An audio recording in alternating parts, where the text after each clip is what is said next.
नमस्कार, DD news Rajasthan के इस विशेष और आप सबके पसंदीदा कार्यक्रम इस हफ्ते में आप सभी का स्वागत है। मैं हूं आपके साथ विकास। इस पूरे सप्ताह पूरे देश में पंच पर्व दीपावली का जो त्यौहार है वो बड़े ही हर्षोल्लास, उत्साह और उमंग के साथ मनाया गया। दूसरी तरफ राजस्थान में न्यायिक सेवा परीक्षा का सबसे बड़ा एग्ज़ाम आरजेएस एग्ज़ाम का रिजल्ट घोषित हुआ, जिसमें बेटियों ने बाजी मारी है। वहीं राजस्थान के जयपुर के जवाहर कला केंद्र में 11 दिवसीय लोक रंग महोत्सव का समापन हुआ, जिसमें भारत की संस्कृति के अलग अलग रंग देखने को मिले। तो चलिए शुरू करते हैं आप सबका पसंदीदा कार्यक्रम इस हफ्ते। कहते हैं कि इस कर्म भूमि में कर्म सभी को करना पड़ता है। ईश्वर जो है वो सिर्फ लकीरें देता है, उनमें रंग हमें ही भरना पड़ता है। जी हाँ, किस्मत की इन्हीं लकीरों में अपनी मेहनत के साथ में खूबसूरती के साथ इन रंगों को भरा है राजस्थान की बेटियों ने। जी हाँ, राजस्थान में न्यायिक सेवा का सबसे बड़ा एग्जाम आरजेएस का परिणाम घोषित हुआ है। इस परिणाम की सबसे खास बात ये रही है कि टॉप 10 में 9 बेटियां हैं। वहीं टॉप 20 की बात करी जाए तो 16 बेटियां हैं। वहीं कुल 222 अभ्यर्थी सफल हुए हैं, उनमें भी 150 बेटियां हैं। तभी हम गर्व से कह सकते हैं कि हमारी बेटियां छोरों से कम है के। देखिए इस विशेष रिपोर्ट में। कहते हैं कि मेहनत इतनी खामोशी से करो कि सफलता शोर मचा दे। जी हाँ, इसी कहावत को सिद्ध कर दिखाया है राजस्थान की इन बेटियों ने। अभी हाल ही में राजस्थान न्यायिक परीक्षा यानी आरजेएस का परिणाम घोषित हुआ है, जिसमें टॉप 10 में 9 बेटियां हैं। वहीं टॉप 20 में 16 बेटियों ने स्थान प्राप्त किया है। कुल 222 सफल अभ्यर्थियों में से 150 बेटियां हैं। हनुमानगढ़ की राधिका आरजेएस एग्जाम की टॉपर रही है। तैयारी मेरा शुरू से ही था आरजेएस करने का। तो मैंने जिस दिन एलएलबी में मैंने 2019 में एडमिशन लिया था, उस दिन से मेरा लक्ष्य निर्धारित था कि मुझे आरजेएस करना, और मैंने उसी के लिए एफर्ट्स करे। बीच में मेरे 2 साल कोविड में भी गए, लेकिन मैंने ऐसा एक भी दिन नहीं बीता जिस दिन मैंने पढ़ाई नहीं करी। और मैंने मेरा लक्ष्य निर्धारित था तो मैंने उसी के प्रयासरत रही मैं। फिर मैंने 2022 में कोचिंग ज्वाइन करी और 2022-23 और अभी 2024 है। तो कोचिंग इंस्टीट्यूट के मैं निरंतर संपर्क में थी। इस परीक्षा में कई बेटियों ने अपने हालातों से हिम्मत नहीं हारी और अपने संघर्ष के सफर को जारी रखा और आखिरकार मंजिल को पाकर ही दम लिया। जोधपुर की बेटी शिवानी सोलंकी ने आरजेएस परीक्षा में 140वीं रैंक हासिल की है। सामान्य परिवार से संबंध रखने वाली शिवानी के पिता बंशीलाल ड्राइवर हैं, वो माता गृहिणी हैं। सर, सबसे ज्यादा जज बनने की खुशी और एक इतना बड़ा मुकाम हासिल करने की खुशी हर किसी को जाहिर सी बातें होगी, क्योंकि इतने साल बाद आपकी मेहनत जब रंग लाती है तो उसके लिए कोई मुझे सही शब्द नहीं मिल रहा है जिसमें अपनी खुशी इजहार कर सकती हूँ। और दूसरी चीज, सफलता में जितना सहयोग पेरेंट्स का होता है उतना के उतना गुरु का भी होता है। और क्योंकि मैं स्टूडेंट्स को ऑलरेडी पढ़ा चुकी हूँ तो मुझे लगता है कि मेरे स्टूडेंट्स ने भी मुझे बहुत सहायता की है नई चीजें सीखने के लिए और अपनी गलतियों को सुधारने के लिए। तो पूरा श्रेय मेरे मम्मी पापा को जाता है, मेरे गुरुजनों को और मेरे स्टूडेंट्स को हमेशा जाएगा सर। 2021 में मैंने पहला अटेम्प्ट दिया था जिसमें मेरा प्री क्वालिफाई नहीं हुआ था। उसके बाद मुझे समझ आया कि मुझे अपनी अप्रोच चेंज करनी है। तो पिछले 1 साल में मैंने बहुत एग्रेसिव प्रिपरेशन की थी, जहाँ पे रोज कम से कम 8 घंटे और मैक्सिमम 10 से 11 घंटे, जो कि एक अनुमन इंसान के लिए पॉसिबल भी होता है, इतनी मैंने तैयारी की थी सर। पहली बात तो भारत की न्याय प्रणाली ऐसी है कि reasonable opportunity of being heard her party को मिलता है and that is the basic principle of natural justice. मैं इसी चीज को सुनिश्चित करते हुए ये हमेशा उस कुर्सी पे बैठते वक्त, न्याय देते वक्त ध्यान रखूंगी कि दोनों ही पक्ष को मैं बहुत अच्छे से सुनूं। विशेष तौर पर हमारे समाज के जो सबसे ज्यादा सप्रेस्ड ग्रुप्स हैं उनको बहुत अच्छे से सुनूं, ताकि हमारे संविधान में जो इनको सोशल रिफॉर्म्स या वेलफेयर रिफॉर्म्स के ऑब्जेक्टिव से प्रोविजंस ऐड किए हुए हैं वो प्रोवाइड करने में मदद की जा सके। सपना था, वो सपना इसने पूरा किया, मेरे को बहुत अच्छा लगा। और अपन क्या लोग बेटा बेटियों में फर्क समझते हैं, लेकिन फर्क नहीं समझना चाहिए। बेटों से बेटियां कम नहीं है। सभी लोगों ने बेटियों को सपोर्ट करो, बेटियों को पढ़ाओ और आगे बढ़ाओ। वहीं पिपाड़ की रहने वाली रजनी सोनी ने लगातार मिल रही असफलताओं से हिम्मत नहीं हारी और आरजेएस एग्जाम को पास करके ही दम लिया। आरजेएस परीक्षा पास करने का ये सफर मेरा 2012 से लेकर ये सफर शुरू होता है, जो आज खत्म हुआ 2024 में। ये 12 से 24 तक का सफ़र मेरे लिए आसान नहीं रहा। मैंने इसमें कई असफलताओं को देखा। इसमें मैंने 5 मेंस दिए, आरजेएस के 5 मेंस दिए, 2 इंटरव्यू दिए। इससे पहले मैं आरएस का भी मेंस दे चुकी हूँ और वर्तमान में जूनियर लीगल ऑफिसर के पद पर चयनित हूँ। और आज मैंने अपने लक्ष्य को हासिल कर लिया। मुझे इस बात की बेहद खुशी है कि जो मैंने लक्ष्य तय किया था उस लक्ष्य को मैंने पा लिया। अब मैं आपको बताना चाहूँगी कि इस लक्ष्य को पाने के लिए हमें किन किन तरीकों से गुजरना होता है। अभी तक में कितने भी लोग सेलेक्ट हुए हैं, हमने बहुत से विद्यार्थियों को, बहुत से चयनित अधिकारियों को सुना है।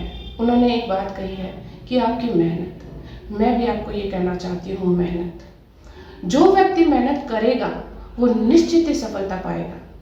अगर आपने अपने कार्य में 100% दिया है तो आपको परिणाम भी 100% मिलेगा।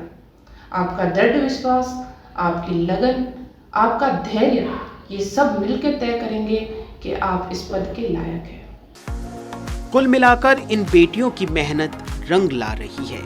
बेटियां अपने परिवार, समाज का तो नाम रोशन कर ही रही है, अब न्याय भी बेटियों से रोशन हो रहा है। ब्यूरो रिपोर्ट, दूरदर्शन समाचार, जयपुर।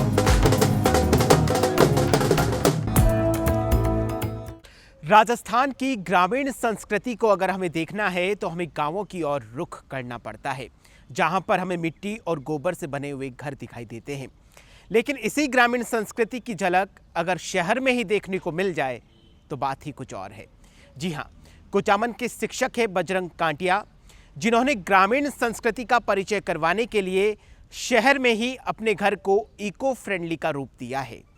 देशी गाय की गोबर से और वेस्ट मटेरियल से इन्होंने इको फ्रेंडली घर बनाया है। देखिए इस विशेष रिपोर्ट में।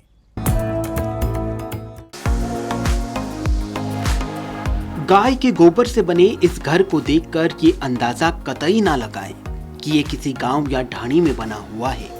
ये इको फ्रेंडली घर कुचामन जैसे आधुनिक शहर के सुरेंद्रनगर में रहने वाले बजरंग कांटिया का है, जो पेशे से शिक्षक है।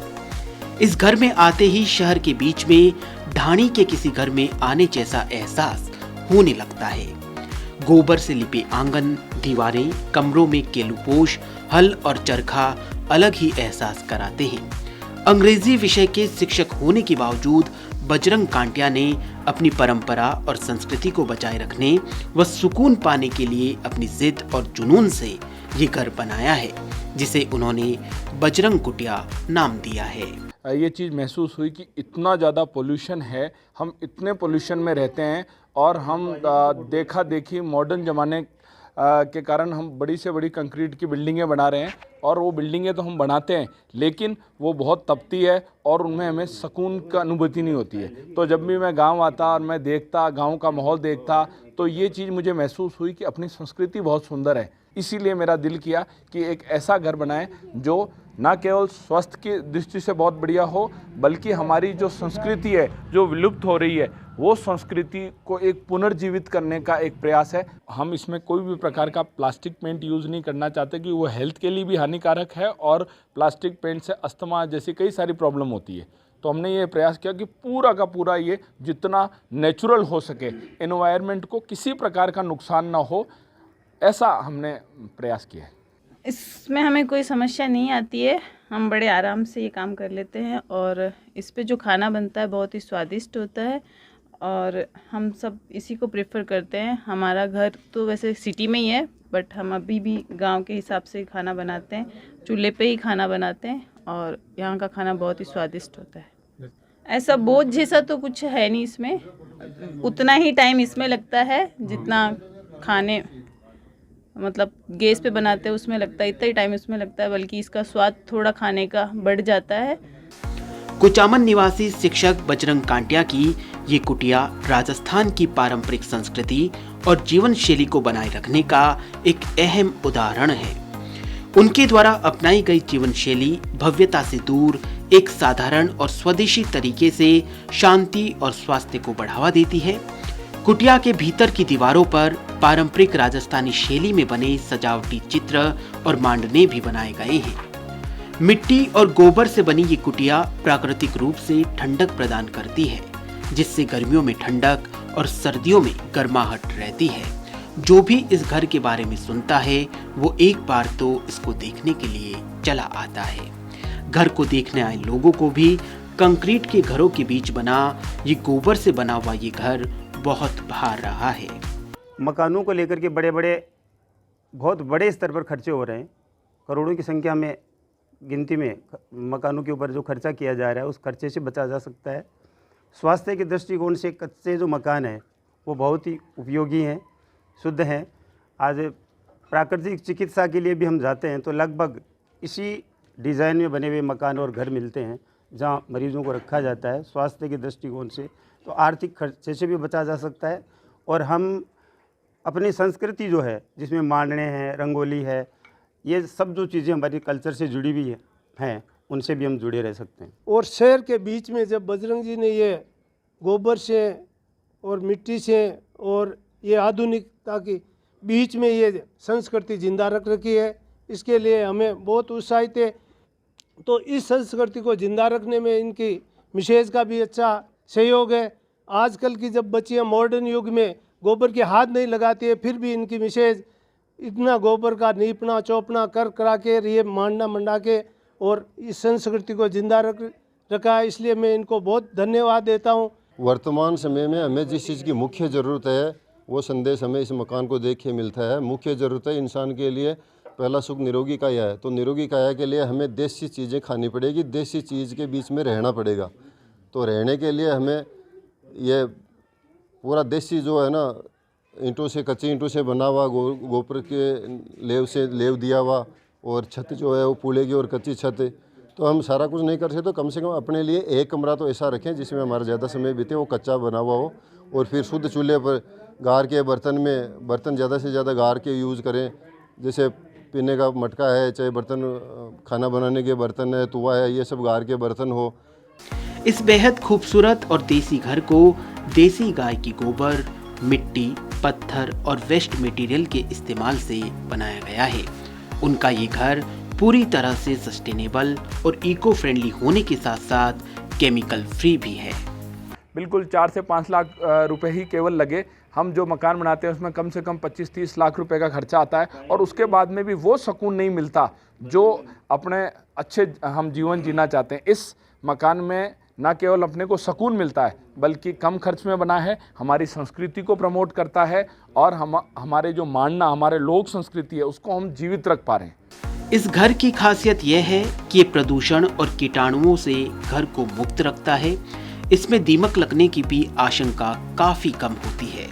इसके अलावा ये कंक्रीट से भी सस्ता पड़ता है, यानी गोबर से बनाया ये घर सिर्फ पर्यावरण के लिए ही अच्छा नहीं है बल्कि किफायती भी है। कंक्रीट के घरों के बीच बना शिक्षक बजरंग कांटिया का ये खास घर आज समाज के लिए एक बेहतरीन उदाहरण पेश कर रहा है।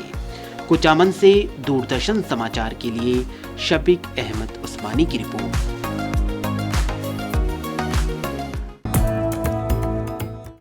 आप सबने रुपए उधार देते हुए सुना होगा या फिर किसी वस्तु को किसी को उधार देते हुए सुना होगा, लेकिन क्या आपने कभी सुना है कि टाइम को भी उधार दिया जा सकता है? टाइम को भी बैंक में एफडी की तरह, जिस तरीके से हम एफडी बनवाकर डिपॉजिट करते हैं वैसे ही टाइम को भी डिपॉजिट किया जा सकता है। जी हाँ, चित्तौड़गढ़ में एक वरिष्ठ नागरिक मंच है जिन्होंने एक टाइम बैंक बनाया है, जिसमें टाइम बैंक में वरिष्ठ नागरिक एक दूसरे को समय उधार पर देते हैं, समय को संचित भी करते हैं और ज़रूरत पड़ने पर किसी वरिष्ठ नागरिक से उस समय को मांग भी लेते हैं। ये जो टाइम बैंक है वो सामाजिक सहभागिता में बहुत ही महत्वपूर्ण भूमिका अदा कर रहा है। देखते हैं चित्तौड़गढ़ से ये खास रिपोर्ट।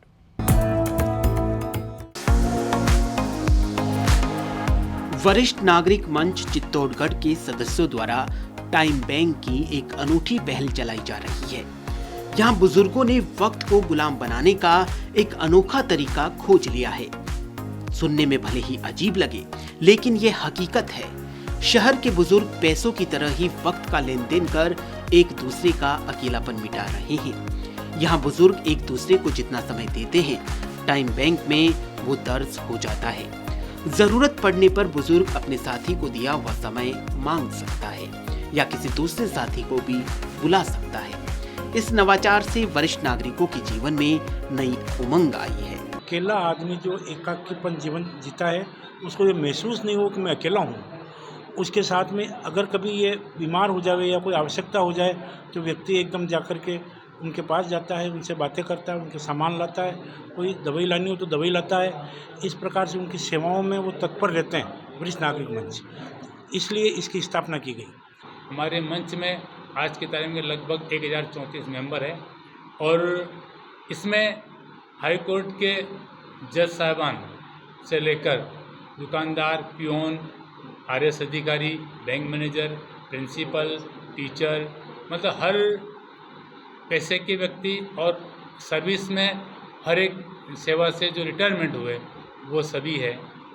चित्तौड़गढ़ में वरिष्ठ नागरिक मंच के सदस्य बलवंत सिंह सिसोदिया ने मंच के संस्थापक आर.सी. डाड के साथ मिलकर अगस्त 2017 में टाइम बैंक की स्थापना की थी। महज 11 लोगों के द्वारा टाइम बैंक की शुरुआत की गई थी। वर्तमान में टाइम बैंक में करीब 1040 सदस्य हैं। इनकी 5 कमेटी बनी हुई है जो गांधीनगर, प्रतापनगर, शास्त्री नगर, सेती, चंदेरिया में संचालित होती है। कमेटी के सदस्यों द्वारा मात्र 100 रुपए सालाना शुल्क लिया जाता है।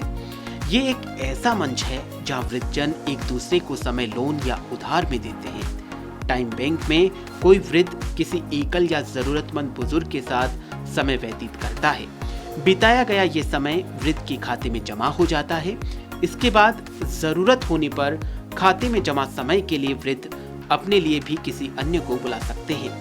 इससे न केवल उनकी सामाजिक सहभागिता बढ़ती है, बल्कि वह अपनी जरूरतों के अनुसार उस समय का उपयोग भी कर सकते हैं। जो एकाकी जीवन जी रहे हैं और जो ऐसे सीनियर सिटीजन हैं जो अपनी सेवाओं को, जैसे बैंक नहीं जा पाते या जो बीमार हैं और हॉस्पिटल नहीं जा पाते, वो खाली एक फ़ोन करते हैं वरिष्ठ नागरिक मंच को, तो वरिष्ठ नागरिक मंच के उस एरिया में जो हमारे सदस्य हैं वो उनके पास पहुंचता है, उनके घर पहुंचता है और उन वरिष्ठ नागरिकों को हॉस्पिटल ले जाना है, उनको दवाएं दिलवानी है, उनका कोई मार्केट का कोई काम है या बैंक का या पोस्ट ऑफिस का कोई काम है जिनमें उनकी सेवाओं की ज़रूरत है, तो हमारे वरिष्ठ नागरिक के वोट बैंक, ये टाइम बैंक के जो सदस्य हैं वो जाके उनको अपनी सेवाएँ देते हैं। कोरोना काल के अंदर जब एक दूसरे से मिलना बंद था, कोई मीटिंग नहीं हो पा रही थी, उसमें डॉक्टर साहब ने मुझे निर्देश दिया था कि ऑनलाइन है या आप जो सरकार व्यवस्था करें, तो ऑनलाइन जो हमने जो है वो व्हाट्सएप के माध्यम से है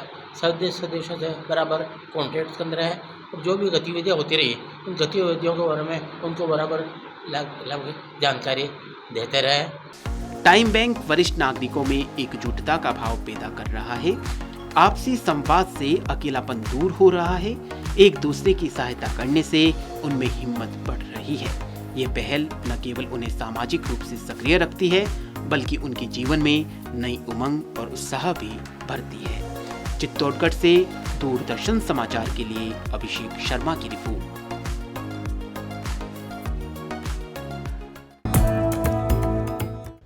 इसी सप्ताह जयपुर के जवाहर कला केंद्र में लोकरंग महोत्सव का सफलतापूर्वक समापन हुआ।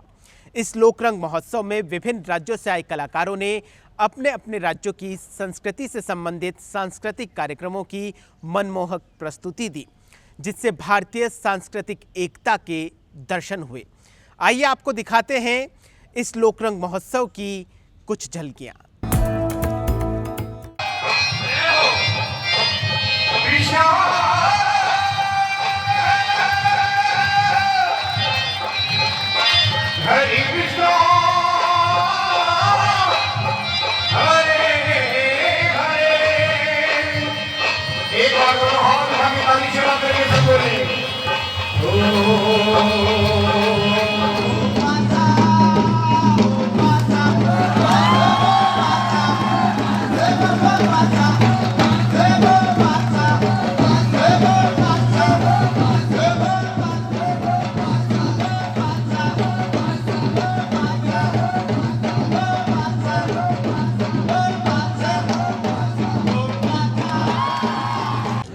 मेरे साथी हैं जो हमारे जम्मू सब लोग जानते हैं और जम्मू के साथ ही कश्मीर है, लेकिन हम नहीं जम्मू से और ना ही कश्मीर, उसके भी डिस्ट्रिक्ट उधमपुर तहसील रामनगर पड़ती है।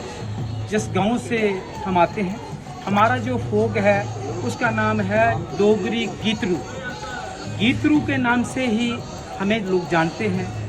गीतरू जो परफॉर्मेंस हमारी है, ये शादियों में खुशी के मौके पर कहीं भी इसको प्ले किया जाता है।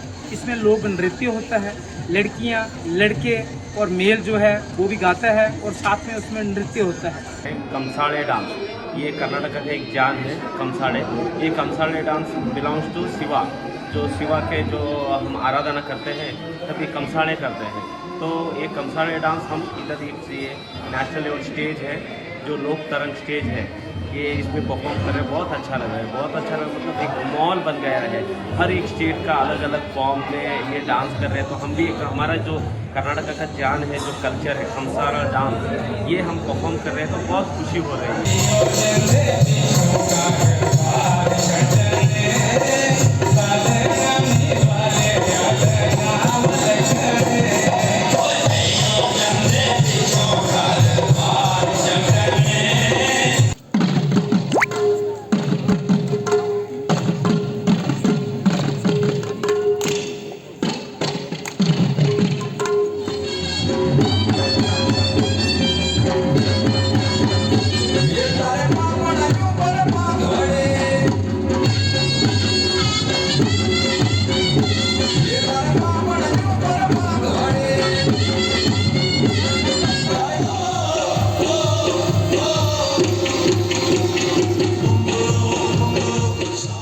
जिला सिरमौर का लगभग 500 साल पुराना सेंटू नृत्य पेश कर रहे हैं। यहाँ आकर हमें बहुत अच्छा लगा और हम ये समझते हैं कि हमारा ये सांस्कृतिक आदान प्रदान हो गया। यहाँ हिंदुस्तान के अनेकों राज्यों से लोक कलाकार आए हैं और अपने अपने राज्यों का प्रदर्शन कर रहे हैं लोक कलाओं का। हमें भी अनेकों राज्यों का संस्कृति को देखने का अवसर मिला है। हम आया मणिपुर से आया है। मेरा स्कूल का नाम है वेलालों मणिपुर थांगता कल्चरल एसोसिएशन किरिलबूम। जो हम लोग ने आज तक यहाँ पे कार्यक्रम किया था, बहुत अच्छा से किया था और लोगों ने भी बहुत पसंद है। और जहाँ आकर हम लोग बहुत खुशी हुई है, क्योंकि जहाँ पे सारे स्टेट का आर्टिस्ट लोग मिलकर हम लोग एक जगह पे परफॉर्मेंस किया, बहुत अच्छा लग रहा था।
तो ये था इस हफ्ते का हमारा विशेष कार्यक्रम। अगले सप्ताह आपसे फिर मुलाकात होगी कुछ ऐसे ही अन्य खबरों के साथ। तब तक आप देखते रहिए डीडी राजस्थान। नमस्कार।